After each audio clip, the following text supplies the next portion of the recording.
Painted painless learning. નિયમ છે, rules તો તમારે યાદ રાખવા પડશે ને. સર્વનામમાં ફેરફારમાં 3 એ રૂલ્સ આપણે એ જોયા હતા. એમાં પહેલો રૂલ્સ યાદ છે કોઈને? કે પ્રથમ પુરુષના જો કોઈ સર્વનામ હોય તો પ્રથમ પુરુષના સર્વનામનો ફેરફાર કેની મુજબ થતો હતો? બોલનાર મુજબ. બીજા પુરુષના જો સર્વનામ હોય તો એનો ફેરફાર કેની મુજબ થતો હતો? સાંભળનાર મુજબ. બરાબર. અને ત્રીજા પુરુષના જો કોઈ સર્વનામ હોય તો ત્રીજા પુરુષના સર્વનામમાં આપણે કોઈ પણ જાતનો ચેન્જ કરતા એ નહોતા. બરાબર. આ અહીંયા સુધી આપણે વાત કરી હતી. બરાબર. કેટલાક એક્ઝામ્પલ છે આપણે એ જોયા હતા. હવે આપણે ત્યાંથી આગળ વધવાનું છે.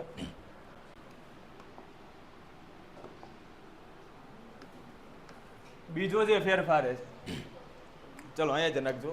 કાંઈ પ્રશ્ન હોય તો કહેજો. બરાબર. બાકી અંદર અંદર ચર્ચા નહીં કરતા. સમય અને સ્થળ દર્શક શબ્દમાં ફેરફાર.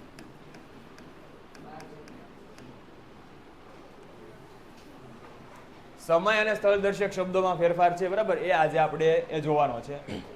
બોલો, પ્રશ્ન છે કાંઈ? ઓકે, જો સાંભળજો પેલા વિદ્યાર્થીઓ. તમે જે રીતના એ લેક્ચર એટેન્ડ કરો છો, બરાબર, એ તમારી એનર્જી છે એ હંમેશા એ શિક્ષકની એનર્જી હોય છે. બરાબર. તમે ન સમજાય તો કંઈક પૂછો, કંઈ પણ ડાઉટ હોય તો કંઈક પૂછો. બરાબર. પણ તમે ઘણીવાર અંદરો અંદર વાત કરતા હો છો તો અહીંયા જે ભણાવતા હોય ને એને એવું થશે, બરાબર, કે કંઈક એને ડાઉટ છે. બરાબર. તમે નો ડાઉટ કે તમારી પર્સનલ વાતો કરતા હો છો. બરાબર. અને અત્યારે આપણે એ સમય નથી. અત્યારે આપણે એ લેક્ચર ભરવાનો ટાઈમ છે. બરાબર. તો લેક્ચર ઉપર છે આપણે ફોકસ રાખશું. બીજી બધી વાતો છે એ થોડીક, બરાબર, એ મુલતવી રાખશું. પછી છે આપણે સમય હોય યોગ્ય સમય આપણે એ વાતો કરશું. બરાબર. એટલે અહીંયા ધ્યાન રાખો તો વધારે સારું પડશે.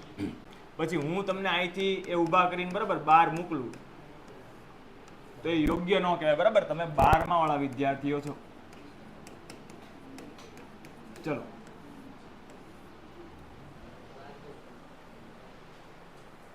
હું ભાઈ, તો આમાં 2 કોલમ છે તમારે યાદ રાખવાની છે. એક છે ડાયરેક્ટ અને બીજું છે ઇનડાયરેક્ટ. બરાબર. ડાયરેક્ટ ની અંદર જો આવા શબ્દો આવે તો ઇનડાયરેક્ટમાં, બરાબર, તમારે આ પ્રકારે એ શબ્દ છે એ મૂકવા પડશે. આવો ફેરફાર કરીને તમારે એ શબ્દને એ મૂકવા પડશે. ડાયરેક્ટ ની અંદર જો ધીસ આવે, બરાબર, ડાયરેક્ટ ની અંદર જો ધીસ આવે તો ઇનડાયરેક્ટમાં શું થઈ જશે? એનું ધેટ થઈ જશે. ડાયરેક્ટ ની અંદર જો આ ધીસ આવે, બરાબર, આ છે સિંગ્યુલર છે અને આ છે પ્લુરલ. બરાબર. ડાયરેક્ટ ની અંદર જો આ ધીસ આવશે તો ઇનડાયરેક્ટમાં એનું થઈ જશે ધોસ. ડાયરેક્ટ ની અંદર જો હિયર શબ્દ આવે તો ઇનડાયરેક્ટમાં એનું થઈ જશે ધેર. ચલો, હવે આ શબ્દ આવ્યો છે એટલે એક શબ્દ, બરાબર, તમને કદાચ ખ્યાલ હશે અથવા કોન્સેપ્ટ છે એ ખ્યાલ હશે. હિયર છે એ એક આ હિયર આવે છે અને એક આ હિયર આવે છે. આ તમને ખ્યાલ છે. બરાબર. આવા કેટલાક જે શબ્દો છે એ તમારે એડિટિંગ ધ ટેક્સ્ટ 3 માર્કની જે ખાલી જગ્યા પૂછાય છે એની અંદર છે આવશે ઓપ્શનની અંદર. તો આવા કેટલાક શબ્દ છે એ તમારે યાદ રાખવા પડશે. આ જે શબ્દ છે હિયર એટલે શું થશે? અહીંયા. અને આ હિયરનો મતલબ શું થાય? આ હિયરનો મતલબ શું થશે? સાંભળવું. ચલો, આ બધાને ખ્યાલ હતો, બરાબર, એ મને ખબર છે. તો આવા જે શબ્દો છે એ શબ્દને શું કહેવામાં આવે છે? 3-10 ની અંદર આ વર્ષે, બરાબર, આ એ શબ્દ છે એડ કરવામાં આવ્યા છે. આવા જે શબ્દ હોય છે એને શું કહેવામાં આવે છે? જે શબ્દનું ઉચ્ચારણ સેમ થાય છે પણ એના અર્થ જુદા જુદા હોય છે એવા શબ્દને શું કહેવાય ઇંગ્લિશની અંદર? ખ્યાલ છે કોઈને?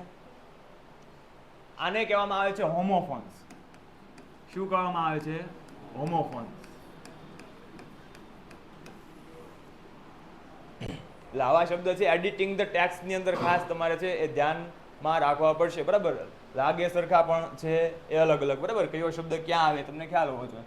તો હિયર છે, હિયર નો મતલબ થશે અહીંયા, હિયર નું થઈ જશે ઇનડાયરેક્ટ ની અંદર શું થઈ જશે? ધેટ. બરાબર. ધીસ નું ધેટ, ધીસ નું ધોઝ, હિયર નું ટુડે હોય તો ટુડે નું થઈ જશે ધેટ ડે. ટુ નાઇટ હોય, ટુ નાઇટ નું શું થઈ જશે? That night. યસ્ટરડે હોય, યસ્ટરડે નું શું થઈ જશે? The previous day.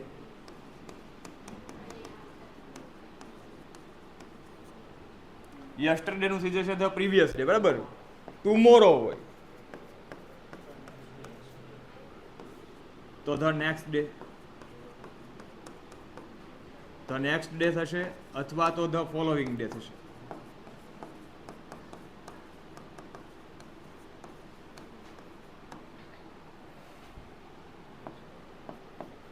The next શબ્દ આવે તો નેક્સ્ટ નું તમારે કરવાનું છે ધ ફોલોવિંગ.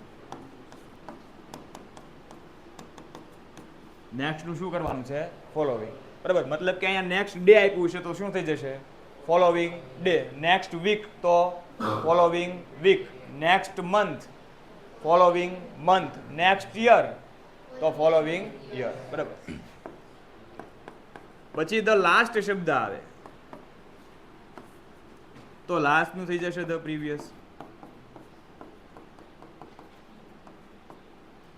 સેમ વસ્તુ અહીંયા, બરાબર. લાસ્ટ ડે તો previous day, last week previous week, last month તો પ્રીવિયસ મંથ, અને લાસ્ટ યર તો પ્રીવિયસ યર. પછી છે એ થસ આપવામાં આવ્યું છે તો થસ નું થઈ જશે સો, અને આફ્ટર, આફ્ટર નું થઈ જશે બિફોર. પછી જસ્ટ અથવા જસ્ટ નાવ હોય, અથવા તો ખાલી નાવ શબ્દ આપ્યો હોય તો એનું થઈ જશે ધ્યાન. હવે ધ્યાન પણ છે એ બે આવે છે, બરાબર. ધ્યાન છે એ ધ્યાન પણ બે આવે છે, એના વિશે થોડીક વાત કરીએ. ધ્યાન છે, બરાબર, એક THEN ધ્યાન અને એક THAN ધ્યાન. આ ધ્યાનનો મતલબ શું થાય અને આ ધ્યાનનો મતલબ શું થાય? કોઈ કહેશે મને? પહેલું ધ્યાન એટલે શું થશે?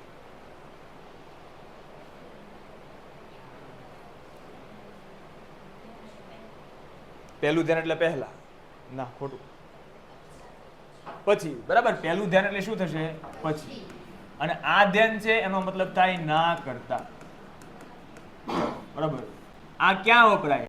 તો કે એ કમ્પેરેટિવ ડિગ્રીની અંદર છે આનો યુઝ થશે, બરાબર. કંઈ પણ વસ્તુ છે, કંઈ પણ વસ્તુની કમ્પેરિઝન કરવાની હોય, તમારે એક ફંક્શન આવે છે, બરાબર, ડિસ્ક્રાઇબિંગ કમ્પેરિઝન, જે ડિગ્રીના કોન્સેપ્ટ ઉપર છે, બરાબર. 3 પ્રકારે કોઈ પણ વસ્તુ છે એની તુલના થઈ શકે. 3 પ્રકારે કોઈ પણ વસ્તુની તુલના થઈ શકે. કઈ રીતે? બેઝિક સમજાવી દઉં છું. 3 પ્રકારે કઈ પણ વસ્તુની તુલના થઈ શકે. કોઈ મને જણાવશે? તુલનાની કક્ષાઓ, ડિગ્રી ઓફ કમ્પેરિઝન છે, એમાં 3 ડિગ્રી આવે. સુપરલેટિવ આવે, સરસ, એક જવાબ મળી ગયો. સુપરલેટિવ, કમ્પેરેટિવ એક તો મેં કીધું, અને પહેલી જે આવે છે એ કયા આવે છે? પોઝિટિવ ડિગ્રી, બરાબર. કોઈ પણ જો એ ફંક્શન છે, ફંક્શન માટે, બરાબર, આઈડેન્ટિફાય ધ ફંક્શન આવું તમારે પૂછાય છે તો એના માટે, બરાબર, ડિગ્રીના તમારે કીવર્ડ્સ યાદ રાખવા પડશે. હવે અહીંયા ધ્યાન રાખો, એકદમ બેઝિક હું તમને કરાવી દઉં છું, બરાબર. બાકી આપણે જોવાનું છે ડાયરેક્ટ ઇનડાયરેક્ટ. 3 ડિગ્રી આવે. એક આવે પોઝિટિવ ડિગ્રી, એક આવે છે કમ્પેરેટિવ ડિગ્રી, અને ત્રીજી આવે છે સુપરલેટિવ ડિગ્રી. હવે પોઝિટિવ ડિગ્રીને શું કહેવાય? તો પોઝિટિવ ડિગ્રી એટલે શું થાય? તો કે સમાનતા દર્શક તુલના. શું થશે? સમાનતા દર્શક તુલના. કોઈ પણ વસ્તુ, કોઈ પણ વ્યક્તિને એ કઈ બાબતે સમાન દર્શાવો હોય તો એના માટે છે એ કઈ ડિગ્રી વપરાય છે? પોઝિટિવ ડિગ્રી વપરાય છે, બરાબર. દાખલા તરીકે હું એમ કહું કે રોહન એ સોહન જેટલો જ હોશિયાર છે, તો હોશિયારપણામાં આ બંને વ્યક્તિ કેવા છે? સમાન છે, સરખા છે, તો પોઝિટિવ ડિગ્રી. હવે પોઝિટિવ ડિગ્રીમાં યાદ શું રાખવાનું છે? તો કે માત્ર આટલું યાદ રાખવાનું છે, એઝ પછી વચ્ચે છે, બરાબર, એઝ પછી જે વિશેષણ આવશે, અને પછી શું આવશે? એઝ, બરાબર. એઝ, વિશેષણ, એઝ. આ પોઝિટિવ ડિગ્રી. જો આનું નકાર તમારે બનાવવું હોય, બરાબર, તો નકારની અંદર છે પેલા નોટ આવી જશે. અહીંયા એઝ ની બદલે તમારે કરવું પડશે સો, બરાબર, વિશેષણ એઝ. આ પોઝિટિવ ડિગ્રી છે, બરાબર. રોહન છે એ સોહન જેટલો જ હોશિયાર છે, પોઝિટિવ ડિગ્રી. રોહન છે સોહન જેટલો હોશિયાર નથી, તો એ પોઝિટિવ ડિગ્રી છે, પણ કેવું ફોર્મ થયું એનું? Negative form. બરાબર. હવે કમ્પેરેટિવ ડિગ્રી. કમ્પેરેટિવ ડિગ્રી એટલે કેવી તુલના થાય? તો કે અધિકતા દર્શક તુલના. કોઈ પણ વ્યક્તિને, કોઈ પણ વસ્તુને કોઈ એક બાબતે બરાબર અધિક ચડિયાતું દર્શાવવામાં આવ્યું હોય, બરાબર, કોઈ પણ વ્યક્તિને કોઈ પણ વસ્તુને કઈ એક બાબતે અધિક ચડિયાતું દર્શાવવામાં આવ્યું તો એ કમ્પેરેટિવ ડિગ્રી કહેવાય. રોહન સોહન કરતા વધારે હોશિયાર છે. રોહન સોહન કરતા વધારે હોશિયાર છે, બરાબર. તો રોહનને છે હોશિયારપણાની બાબતે સોહન કરતા કેવો દર્શાવ્યો છે? ચડિયાતો દર્શાવ્યો છે. તો એ કમ્પેરેટિવ ડિગ્રી થશે, બરાબર. હવે કમ્પેરેટિવ ડિગ્રીમાં શું આવે? તો વિશેષણ છે એ વિશેષણને ઈઆર પ્રત્યે લાગ્યું હોય. કયો પ્રત્યે લાગ્યું હોય? ઈઆર પ્રત્યે લાગ્યું હોય, બરાબર. અને પછી છેલ્લે અંતે છે બરાબર શું આવશે? ધ્યાન આવશે. એમાં આ ધ્યાન આવશે, બરાબર. રોહન સોહન કરતા બરાબર એ વધારે હોશિયાર છે, તો વિશેષણને ઈઆર લાગે. કેટલાક વિશેષણ એવા છે બરાબર, કેટલાક એડજેક્ટિવ એવા છે કે જેને ઈઆર પ્રત્યે નથી લાગતો. તો એમાં જેમાં ઈઆર નથી લાગતો તો એમાં વિશેષણ પહેલા કયો શબ્દ લગાડવો પડે? મોર શબ્દ લગાડવો પડે. એટલે મોર પ્લસ વિશેષણ અને ધ્યાન. હવે વિશેષણ કયા છે તો એને ખાસ તમારે યાદ રાખવાના છે, બરાબર. જનરલી મોટા ભાગે એવા વિશેષણ છે કે જેના એ 6 લેટર હોય અથવા 6 અક્ષર હોય, એની કરતા બરાબર જો લાંબુ વિશેષણનો શબ્દ હોય તો એમાં મોટા ભાગે છે એ ઈઆર લાગે છે, બરાબર. સોરી, મોટા ભાગે છે એ મોર લાગે છે અને બાકી બધે શું લાગે છે? ઈઆર. દાખલા તરીકે આવું કીધું છે કે રોહન છે સોહન કરતા ઊંચો છે, તો ટોલ શબ્દ છે, તો ટોલને મોર લાગશે કે ઈઆર લાગશે? ઈઆર લાગશે, સ્વાભાવિક છે, બરાબર. એટલે ટોલર થઈ જશે, બરાબર. પણ બ્યુટીફુલ શબ્દ હોય તો બ્યુટીફુલ છે એનું બ્યુટીફુલર નહીં થાય, બરાબર. બ્યુટીફુલર થશે નહીં. આની પહેલા તમારે કયો શબ્દ મૂકવો પડશે? મોર શબ્દ મૂકવો પડશે, બરાબર. તો આ કમ્પેરેટિવ ડિગ્રી છે. અને ત્રીજી બરાબર જે સુપરલેટિવ ડિગ્રી છે, તો સુપરલેટિવ ડિગ્રીમાં શું લાગે? તો કે સુપરલેટિવ ડિગ્રી છે બરાબર, એ સુપરલેટિવ ડિગ્રીમાં વિશેષણ છે એને ઈએસટી પ્રત્યે લાગે. કયો પ્રત્યે લાગે છે? ઈએસટી પ્રત્યે, બરાબર. અને જે વિશેષણ છે એ વિશેષણ પહેલા આર્ટિકલ કયો લાગે? પેઇન્ટેડ એપ્લિકેશન ધોરણ 6 થી 12ના વિદ્યાર્થીઓ માટે અપડેટ થઈ ચૂકી છે. આ એપ્લિકેશનમાં શું છે? બધા જ વિષયના વિડીયોઝ છે. ગુજરાતની બેસ્ટ ફેકલ્ટી દ્વારા લાઈવ લેક્ચર્સ છે, આઈએમપી પ્રશ્ન છે, ટેસ્ટ સિરીઝ છે અને ગુજરાતના તમામ વિદ્યાર્થીઓ સાથે તમે તમારી કમ્પેરિઝન કરી શકો છો. ગેમિફિકેશન છે અને બીજું ઘણું બધું. તો તમે એપ્લિકેશન ડાઉનલોડ ન કરી હોય તો ડિસ્ક્રિપ્શનમાં લિંક આપી છે, હમણાં જ પ્લે સ્ટોર ઉપર જાઓ અને એપ્લિકેશન ડાઉનલોડ કરો. ઘરે બેઠીને સરસ મજાનું ગુજરાતની જોરદાર ફેકલ્ટી સાથે ભણો, સારા માર્ક્સે પાસ થાઓ. The article. સુપરલેટિવ ડિગ્રીમાં હંમેશા આર્ટિકલ કયો લાગે છે? ધ આર્ટિકલ લાગે, બરાબર. વિશેષણ પ્લસ ઈએસટી અથવા વિશેષણ પહેલા ધ મોસ્ટ શબ્દ લાગ્યો હોય. ધ મોસ્ટ પ્લસ વિશેષણ, બરાબર. તો આટલા તમને જે કીવર્ડ યાદ હોય, બરાબર, આટલી વસ્તુ તમને યાદ હોય, તમારો 1 માર્કથી પાકો થઈ ગયો, બરાબર. કેમાંથી?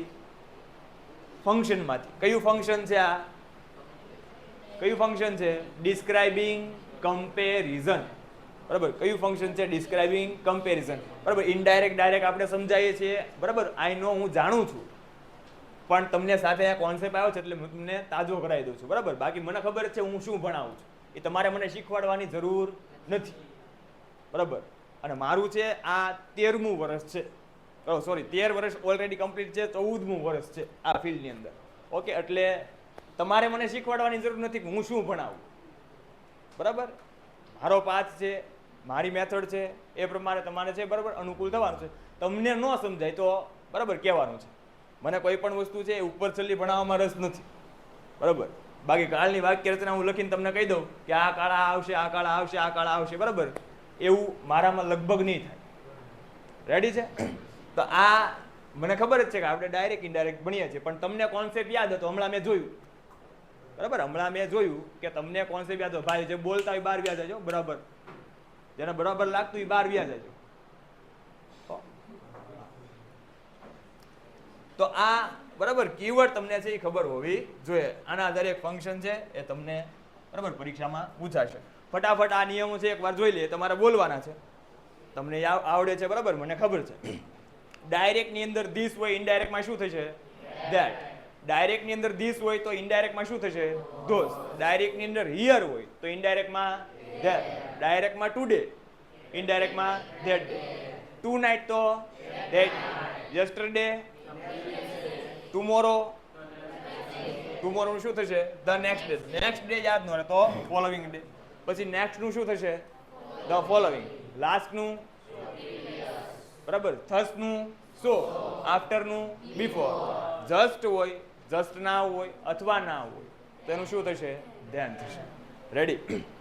ચલો હાજી, એ હજી આપણે બાકી છે. આ નિયમ ત્રીજો, બરાબર. ત્રીજો નિયમ જે જોવાનો છે એમાં આવશે. હવે એ જ નિયમ આવે છે, બરાબર. હા, એમ નામ રાખીએ. ચલો,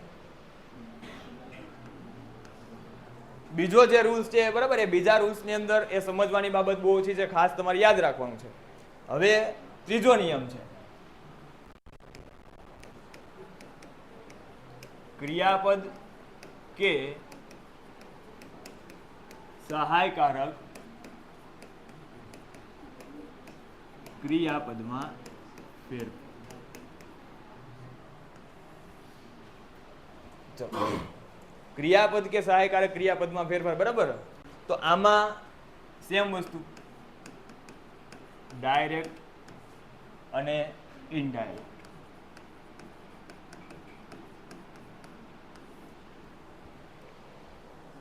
હવે આમાં આવું કેમ થશે? બરાબર, મતલબ કે અહીંયા જે આપણે ક્રિયાપદ લખીએ છીએ અથવા તો સહાયકારક ક્રિયાપદ લખશું, બરાબર, તો એનું ઇનડાયરેક્ટમાં આવું કેમ થશે એ પાછું આપણે એ નિયમ 4 ની અંદર જોશું.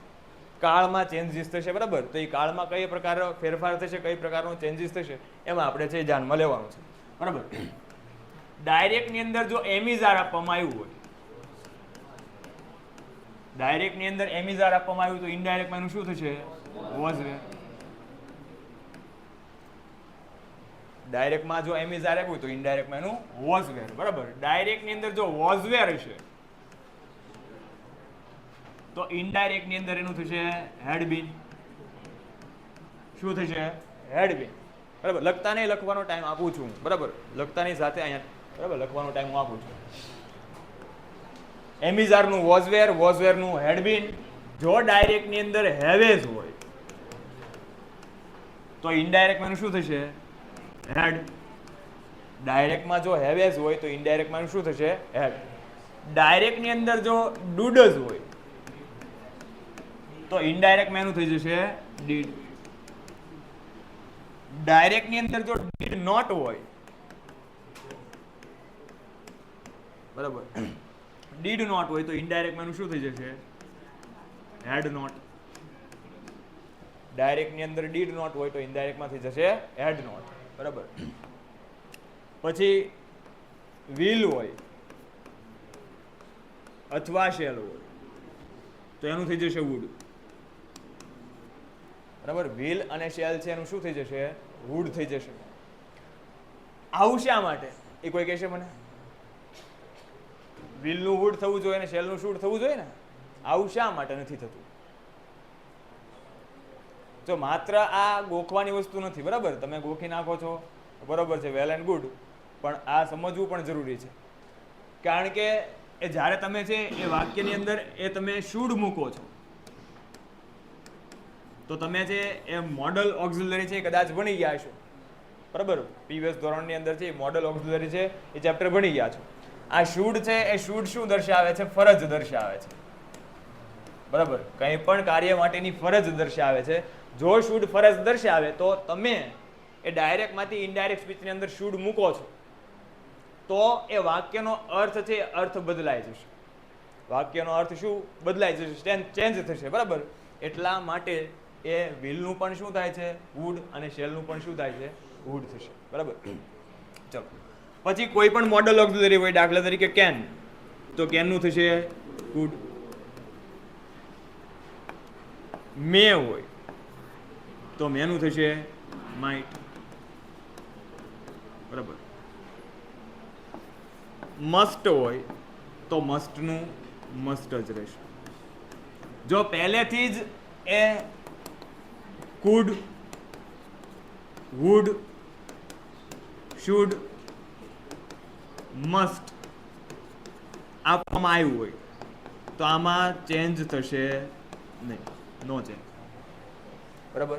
ફરી એકવાર ફટાફટ છે. પેલા અત્યારે નિયમ શું કરવાના છે અત્યારે, બરાબર, એ સીધા યાદ રાખવાના છે. ચોથો જે ફેરફાર થશે, બરાબર, ચોથા ફેરફારની અંદર તમને સમજણ પડશે કે આ નિયમો આ ફેરફાર થતા તો એ કેમ થતા હતા. અત્યારે કદાચ હું કહું કે એમિઝાર છે ચાલુ વર્તમાન કાળની અંદર આવશે, બરાબર, અને ઇનડાયરેક્ટમાં તમે ચાલુ વર્તમાન કાળનો ચાલુ ભૂતકાળ થશે, એટલા માટે વોઝવેર થશે, તો અત્યારે તમને બરાબર ખબર નહીં પડે. પણ ચોથો ફેરફાર જે આપણે જોવાનો છે, બરાબર, એ ડાયરેક્ટ ઇનડાયરેક્ટનો સૌથી અગત્યનો ફેરફાર છે. તો અત્યારે માત્ર શું કરવાનું છે તો કે આ નિયમોને છે એકવાર એ યાદ કરી લેવાના છે ફટાફટ, બરાબર. એમિઝાર છે, એમિઝારનું શું થશે? વોઝવેર. વોઝવેરનું શું થશે? Had be. હેવેઝનું? ડુડઝનું? Did not? Will shall? બરાબર. વિલ શેલનું વુડ ખાસ યાદ રાખજો, આમાં ભૂલ થશે, બરાબર. કેનનું? કુડ. પછી મેનું? માઇટ. મસ્ટનું? મસ્ટ. જો પહેલેથી જ મોડલ ઓક્સિલરી ભૂતકાળની અંદર આપ્યો એટલે કુડ, વુડ, શુડ, મસ્ટ આપ્યું હોય તો એમાં ચેન્જ થશે નહીં. રેડી? ચલો હવે તમે આ નિયમ છે ફટાફટ લખી લો.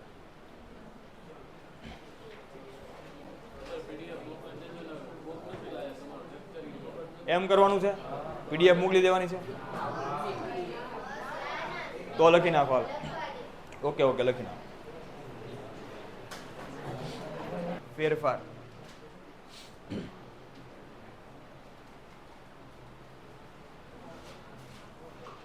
લખો એમાં નિયમ નંબર 4 કાળમાં ફેરફાર. એમાં લખો પેલો નિયમ, જો ડીએસ માં, હા, જો ડીએસ માં સાદા વર્તમાન કાળનું વાક્ય હોય, જો ડીએસ માં સાદા વર્તમાન કાળનું વાક્ય હોય અને તે વાક્ય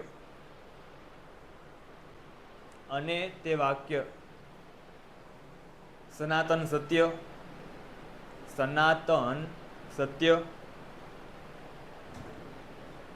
ગાણિતિક તર્ક,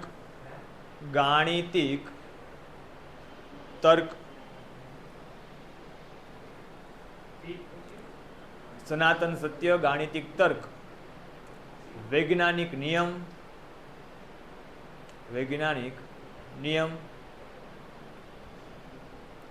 કે સુવિચાર.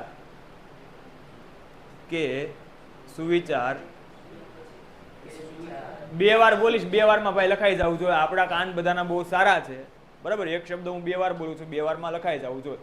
ફરી વાર કહી છું, જો ડીએસ ની અંદર સાદા વર્તમાન કાળનું વાક્ય હોય અને તે વાક્ય સનાતન સત્ય, ગાણિતિક તર્ક, વૈજ્ઞાનિક નિયમ કે સુવિચાર દર્શાવતું હોય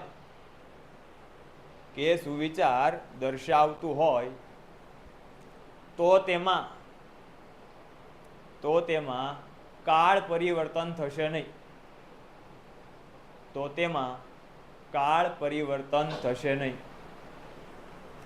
ચલો અહીંયા ધ્યાન રાખજો. સાદા વર્તમાન કાળ છે તો સાદા વર્તમાન કાળનો જનરલી કયો કાળ થાય છે? સાદો ભૂતકાળ થશે. પણ આ એક છે અપવાદ છે કે જો સાદા વર્તમાન કાળનું વાક્ય સનાતન સત્ય હોય, ગાણિતિક તર્ક હોય કે વિજ્ઞાનનો કોઈ નિયમ રજૂ કરતો હોય કે સુવિચાર રજૂ કરતો હોય, બરાબર, તો એ સમયે, બરાબર, એ વાક્યની અંદર આપણે ફેરફાર કરવાનો નથી. દાખલા તરીકે એક્ઝામ્પલ છે, the teacher said to students,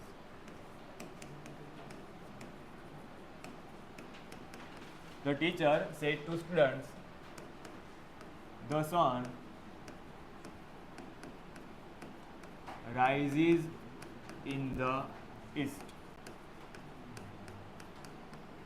આ વાક્ય છે, બરાબર. Teacher said to students, the sun rises in the East, બરાબર. સૂર્ય એ પૂર્વમાં ઉગે છે, બરાબર. તો આ જે વાક્ય છે એ યુનિવર્સલ ટ્રુથ, સનાતન સત્ય છે, એને રજૂ કરે છે, બરાબર. તો હમણાં આપણે નિયમ જોયો તો નિયમ નંબર 3 કે એમિઝારનું શું થશે? વોઝવેર. તો અહીંયા છે, બરાબર, એમિઝાર નથી, વોઝવેર નથી, પણ અહીંયા તમને છે એ જો કાળ ઓળખતા આવડતું હોય, કાળ ભણ્યા હોય તો તમને આઈડિયા આવી જાય કે રાઇઝીસ આપ્યું છે, મતલબ કે એ ક્રિયાપદનું કયું રૂપ છે? એસકેઈએસ ફોર્મ છે, બરાબર. ક્રિયાપદનું એસકેઈએસ ફોર્મ છે, ક્રિયાપદનું એસકેઈએસ ફોર્મ છે, એટલે આ કયો કાળ કહેવાય? સાદો વર્તમાન કાળ. તો સાદા વર્તમાન કાળનો જનરલી કયો કાળ થવો જોઈએ? સાદો ભૂતકાળ થવો જોઈએ. પણ આ કેસમાં નહીં થાય. શું કામ? કારણ કે આપેલું જે વાક્ય છે એ આપેલું વાક્ય શું રજૂ કરે છે? સનાતન સત્ય, બરાબર. તો આનું કેમ થશે? તો ધ ટીચર સેડ ટુ નું થઈ જશે ટોલ્ડ સ્ટુડન્ટ્સ, ઇન્વર્ટેડ કોમા છોડો એટલે તમારે સંયોજક મૂકવું પડશે ધેટ, બરાબર. એઝ ઇટ ઇઝ વાક્ય રહેશે the sun rises in the east. Example લખી નાખજો.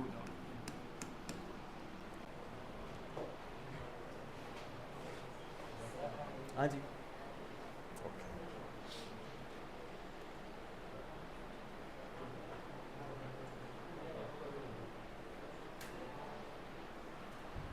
બોલો. આ લખવાનું જ છે ને?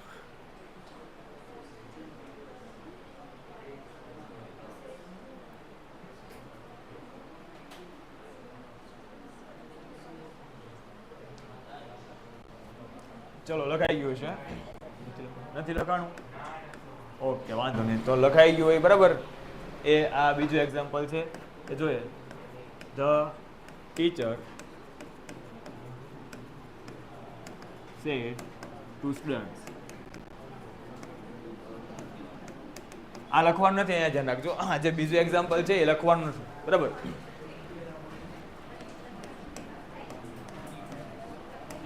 લખાઈ ગયું તો હવે પૂછતા નહીં, બરાબર. લખી નાખજો. અર્થ મૂવ્સ અરાઉન્ડ ધ સન. ચલો, આવું વાક્ય છે, જો અહીંયા ધ્યાન રાખો. The teacher said to students, earth moves round the sun. બરાબર. પૃથ્વી સૂર્યની ફરતે પ્રદક્ષિણા કરે છે. તો આ જે વાક્ય છે એ પણ કેવું છે? સનાતન સત્ય છે, બરાબર. તો આ વાક્યમાં પણ ચેન્જ થશે નહીં, બરાબર. મતલબ કે અહીંયા પણ ધ ટીચરનું શું રહેશે? The teacher. સેડનું શું મૂકી દેવાનું છે? ટોલ્ડ. સ્ટુડન્ટનું સ્ટુડન્ટ, ઇન્વર્ટેડ કોમા કાઢો, બરાબર. એટલે સંયોજક that. Earth moves round the sun, બરાબર. કોઈ પણ એ સનાતન સત્ય હોય, ગાણિતિક તર્ક હોય, વિજ્ઞાનનો કોઈ નિયમ હોય, કે કોઈ સુવિચાર હોય, બરાબર, કે કોઈ કહેવત હોય, એમાં ફેરફાર થશે નહીં, બરાબર. ચલો, આ લખવાનું. લખો નિયમ નંબર 2. નિયમ નંબર 2. જો ડીએસ નું વાક્ય સાદા ભવિષ્યકાળનું હોય, જો ડીએસ નું વાક્ય સાદા ભવિષ્યકાળનું હોય તો વિલ અથવા શેલનું વુડ થશે. જો ડીએસ નું વાક્ય સાદા ભવિષ્યકાળનું હોય તો વિલ અથવા શેલનું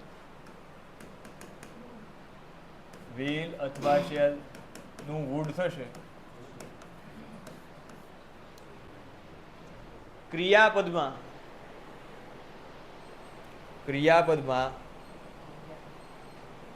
અન્ય ફેરફાર થશે નહીં. ક્રિયાપદમાં અન્ય ફેરફાર થશે નહીં.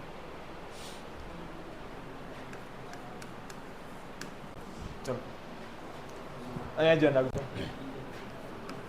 આવું વાક્ય છે. રોહન સેડ ટુ રાધિકા, બરાબર. આવું વાક્ય છે. Rohan said to Radhika, I will help you tomorrow. ચલો, અહીંયા જ નાખજો, બરાબર. ઘડીક નથી લખવું, અહીંયા જ રાખો, પહેલા સમજી લો, બરાબર. Rohan said to Radhika, I will help you tomorrow. તો રોહન છે એ રોહનનું એઝ ઇટ ઇઝ રહેશે. સેટ ટુ છે, સેટ ટુ નું શું થઈ જશે? ટોલ્ડ. રાધિકાનું રાધિકા.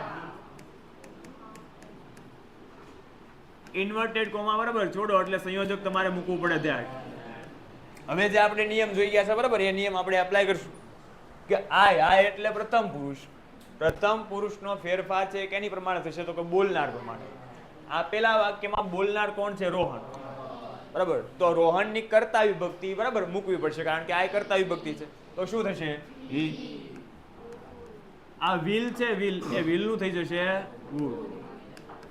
હવે એની સાથે જે ક્રિયાપદ છે હેલ્પ, બરાબર, હેલ્પ મદદ કરવી, તો આ ક્રિયાપદની અંદર કોઈ ચેન્જીસ થશે નહીં થાય. બરાબર, તો હેલ્પ નું શું રહેશે? હેલ્પ. આ જે યુ છે એ કયું છે? સબ્જેક્ટિવ કે ઓબ્જેક્ટિવ? ઓબ્જેક્ટિવ છે, કર્મવાચક છે. બરાબર, તો યુ યુ યુ એટલે કયો પુરુષ થયો? બીજો પુરુષ.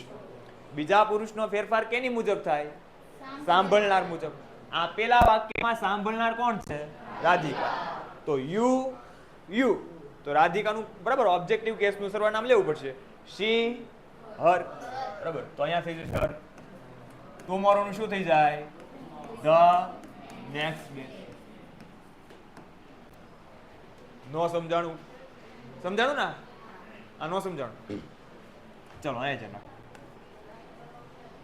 અહીંયા ધ્યાન રાખો. જેને નો સમજાણું અહીંયા ધ્યાન રાખો. બરાબર, પછી બીજું વાક્ય આપું છું એટલે વધારે ક્લિયર થશે. આ જે વાક્ય છે કે I will help you tomorrow, બરાબર, હું આવતીકાલે તારી મદદ કરીશ. તો આમાં છે શું છે? તો કે સાદો ભવિષ્યકાળ છે. સાદા ભવિષ્યકાળની વાક્ય રચના વોઇસની કેવી હોય? તો કે વિલ હોય અથવા શેલ હોય વત્તા ક્રિયાપદનું મૂળ રૂપ હોય. એટલે આપેલા વાક્યમાં તમે જુઓ વિલ શેલ છે અને ક્રિયાપદનું કયું રૂપ છે? મૂળ રૂપ છે. હવે આપણે નોંધ શું લખી છે? તો કે જ્યારે ડીએસ ની અંદર સાદા ભવિષ્યકાળનું વાક્ય હોય તો વિલ અને શેલનું આપણે શું કરવાનું છે? વુડ કરવાનું છે. અને ક્રિયાપદની અંદર બરાબર કોઈ પણ ફેરફાર કરવાનો નથી, એટલે હેલ્પનું હેલ્પ એઝ ઇટ ઇઝ રહેશે. ટપ્પો પીડ્યો કે નો પીડ્યો? હજી નો સમજાણું? આ જે ફેરફાર છે એ તો આપણે આગળ જોઈ ગયા. સર્વનામ ફટાફટ અહીંયા ધ્યાન રાખજો. હજી બરાબર એકવાર જોઈ લે પછી નવું વાક્ય આપી. નો સમજાણું હોય બરાબર તો પૂછજો, ખોટી અણી નો કાઢતા હો પાછા. હા, આમાં પાછા ઘણા મને ખબર છે બરાબર, કારણ કે તમે જે કરો ને એ અમે કરીને જ આવ્યા હોય એટલે અમને ખ્યાલ. રોહન સેડ ટુ રાધિકા, આવું વાક્ય છે બરાબર. રોહન સેડ ટુ રાધિકા કે I will help you tomorrow, બરાબર, હું આવતીકાલે તને મદદ કરીશ. તો રોહનનું રોહન એઝ ઇટ ઇઝ રહે. સેટ ટુ નું શું થઈ જાય? ટોલ્ડ. રાધિકાનું રાધિકા. ઇન્વર્ટેડ કોમા છોડો તો તમારે સંયોજક મૂકવું પડે. સંયોજક આપણે મૂક્યું છે ત્યારે. આ એટલે પ્રથમ પુરુષ. પ્રથમ પુરુષનો ફેરફાર થશે બોલનાર પ્રમાણે. આપેલા વાક્યમાં બોલનાર છે રોહન. તો રોહનની કર્તા વિભક્તિ આપણે મૂકવી પડે. બરાબર, તો રોહનની કર્તા વિભક્તિ મૂકો એટલે શું થઈ જશે? આ વિલ છે બરાબર, તો વિલ નું આપણે હમણાં લખાયું ત્રીજા નિયમની અંદર ક્રિયાપદ કે સહાયકાર ક્રિયાપદમાં ફેરફારમાં. તો વિલ નું શું થઈ જશે? વુડ. અહીંયા મૂક્યું છે વુડ. ક્રિયાપદ છે હેલ્પ. તો સાદા ભવિષ્યકાળની અંદર બરાબર એ ક્રિયાપદમાં ચેન્જ નહીં થાય. વિલ અને શેલ છે એનું વુડ થશે. તો આપણે વિલ અને શેલ નું વુડ કર્યું છે. ક્રિયાપદ છે હેલ્પ, એટલે એમાં કોઈ પણ જાતનો ચેન્જ થતો નથી. ક્રિયાપદ એઝ ઇટ ઇઝ રહે છે. એટલે હેલ્પનું હેલ્પ બરાબર. યુ બીજો પુરુષ છે બરાબર, તો બીજા પુરુષનો ફેરફાર કેની મુજબ થાય? સાંભળનાર પ્રમાણે. તો યુ યુ આપેલા વાક્યમાં સાંભળનાર રાધિકા છે બરાબર. ઓબ્જેક્ટિવ કેસનું યુ છે તો યુ યુ, તો શી, હર. અને ટુમોરો નું શું થઈ જાય? The next day. રેડી? ચલો એક એક્ઝામ્પલ તમારે છે એ સોલ્વ કરવાનું છે. સીધો જવાબ લખજો.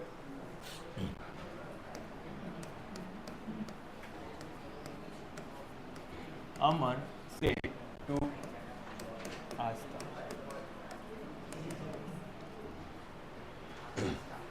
Aman said to Asta.